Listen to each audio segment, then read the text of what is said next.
Well, good afternoon, everyone, and we are delighted to be here this afternoon in Hickory, North Carolina, with Brother Tim Ashong. Brother Tim is a minister from Ghana, out of Accra, Ghana, and very well known to many ministers and churches all over the world. Brother Tim does a great work in Ghana, but also travels extensively and is with us this afternoon visiting family who are members of our church. Tim, tell us, there's roughly in Ghana, how many would you say, how many churches, how many believers would be in Ghana? That's a lot of believers. There are believers all over the country. Over 200,000. There are many churches. 200,000? Yes. There's a lot of believers. My. Yeah, there's a lot of, it's all over the country. All over. The majority of people would speak English. Sure. English is we were colonized by the British people. So that is our main. When you go to school, once you go to school, you are taught in English. That's the first language, yeah. So many people live in rural areas, small towns, villages. Yeah. And believers are scattered through small town villages. Yeah. So therefore, electricity is not always constant. Oh, no, it's not. It's not. That's a big problem. Even right now, as I'm here, we have issue with the energy. And so it's not stable. Yeah, okay. On and off, you can have it. It depends even where you are. Even in Accra, it's a problem. Accra is the capital of Ghana. And even in Accra, it's not stable. Even this particular time, there's a lot of problem with the electricity. So I say the books, means a lot to people. So would you say that everybody in Ghana, would they have their own copies of books, their own sermons? Oh, yes.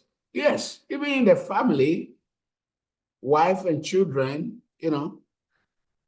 if I have my copies, my children, because they are also growing. And so it means a lot. Everybody actually wants to have his own copy. So everybody does not have their own copy? Not everybody. Okay. Yeah, not everybody. But people who prefer to have their own personal copies where they can read, we make a lot of notes. Okay. Yeah, you read and something strikes you, and then you mark it in the book. So anytime you take your book, you know what you are looking for. So it means a lot. So as we speak, there is a boat on the way to Durban, South Africa. Wonderful. And we have 1.4 million sermons coming to Durban. Wow. And they will be for several countries. So South Africa, right? Zambia, Zimbabwe, Malawi, Swaziland, many different countries. But we're going to take a portion of those books and put them on a boat and sail them up to Cape Coast in Ghana. Oh, yeah, right. And Brother Taylor will be involved in distributing those books. So there will be probably 250,000 sermons that will come into Ghana. That would be great. Tell us how you think that would be useful for the people there. It would be a great blessing because people want the books. Because when we came in early 78, somewhere there, we came in, and we didn't even have much books. So we have to, I remember sometimes I have to copy, borrow from somebody. You finish reading this sermon book, just give it to me, and I will copy it. By hand? Sure, I do. Writing out every page? Yes. Oh, my. Yes, we did. Amazing. Because we didn't have, and then, did you see this book? Like, a true son that is overlooked. I remember that was one of the first books I read. Okay. So tell us also about Bibles. Is it possible for the average person or minister to get his own Bible? Oh, Bibles. I sometimes travel with Bibles and to the villages and I give it out. You take them when you Yeah. We recently gave Brother Taylor a lot of Bibles, and he took them. He also shared, distributed. Yeah. So it means a lot to people. So Bible means a lot. Yeah. And because they're English Bibles. Yeah. they're cheaper than many of the Yeah. foreign language Yeah. Bibles. We speak English, so we have also the our local dialects that some of the people they read the local dialect. So we also buy some of those things. I mean, the local dialects, depending on the region that you are going, and then you give it to the people. So Bibles means a lot. Yeah, but mostly most people can do English. Sure, sure. There's always local Yes, dialect. and everybody wants to read the English, Yeah. making effort to read the English Bible. Yeah. Yeah. We're excited to be able to provide this material for the people of Ghana, Right. and especially for the ministers who Yeah. are able to get a good quality Bible Good. they can use. Yeah. And in your travels, let's think about beyond Ghana. Okay, so in your travels, different places in Africa that you've done, Sierra Leone and Right. Ivory Coast and Liberia, there are not so many believers. In Ivory Coast, there's many Yeah, believers. there are many. Nigeria and so Yeah, forth. Nigeria, many. Yeah, many. Then is the need also as great in those countries? Of course, there is need. You know, the people of God, they love the things of God.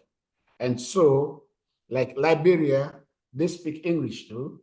Sierra Leone speaks English, and Nigeria English, Gambia English, and So the majority of people speak English. Yeah, in those countries. Yeah. Okay. Like very good. Liberia, Sierra Leone, and Ghana, and about 5 Okay. English-speaking Okay. countries in West Africa. And you have a lot of French also, Ivory Yes, Coast. yes, Benin. yes. The French-speaking actually more than the English. Yeah. Okay. Burkina Faso English, Ivory Coast English, Cameroon. Togo, Cameroon, they have bilingual English. Yes, okay. Yeah, in Cameroon. So the French-speaking are more. And then we have few of Portuguese. Yeah, like Guinea-Bissau. Yeah, so it means a lot to people. And there are churches in every one of those countries. Oh, yes. Yes, it might not be as, we don't have many, like in Guinea-Bissau, there are not so many, but they are there. I've been to the place. In Gambia, not so many, but they are there. I've been to that place. Sierra Leone, not so many, but they are there. I've been there many times. Liberia, not so many, but they are there. I've been there many times. In fact, I've worked more in Liberia. And refugee camps also, Yes, right? yes. In Liberia. Yes, we have a Liberian refugee camp in Ghana.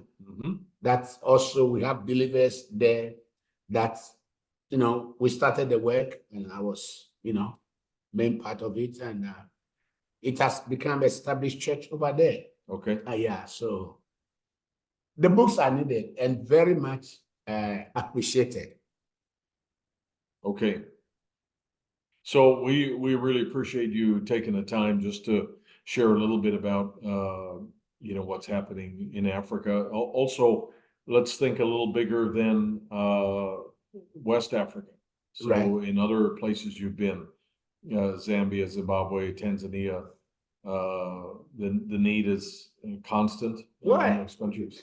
In Africa, the doors are still open to the gospel.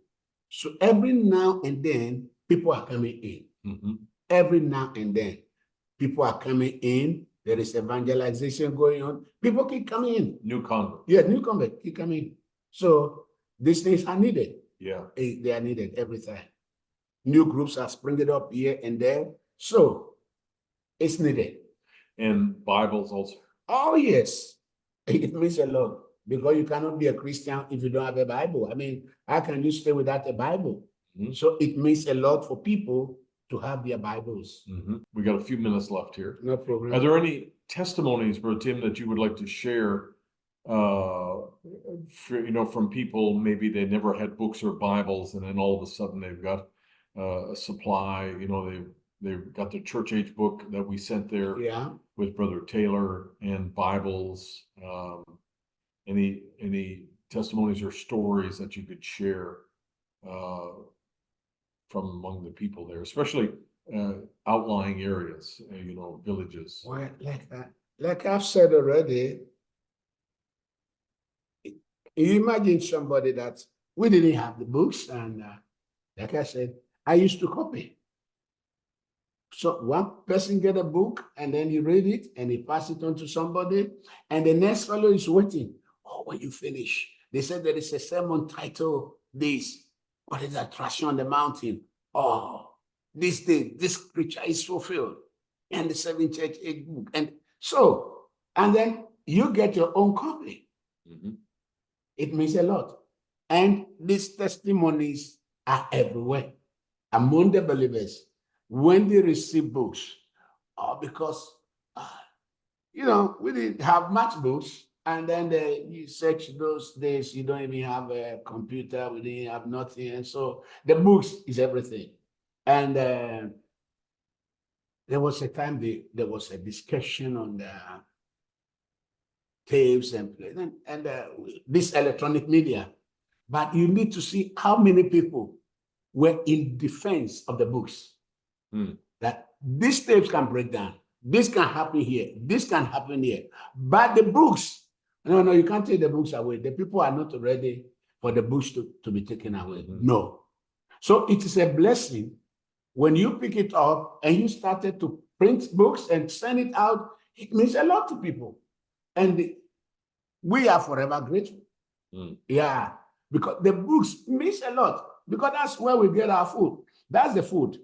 And you make your search, you read it. Even those who cannot read, to have a sermon book means something to them. Sure.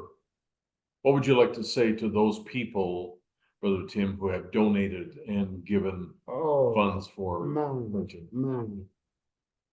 We say God bless and continue to supply the needs. I mean, we really appreciate the great effort and the sacrifices that you brethren are making to get to the hands of the believer, get into our hands our spiritual food in due season. We believe the message of the hour, and we are thankful to God that we have brothers and sisters and loved ones that are sacrificing to get this message out. And all that we pray and say, may the Lord bless you all and continue to provide for you. And there might be challenges and difficulties, but don't be discouraged, because your labor and the sacrifices will not be in vain, are not in vain, and will never be in vain. God bless you all.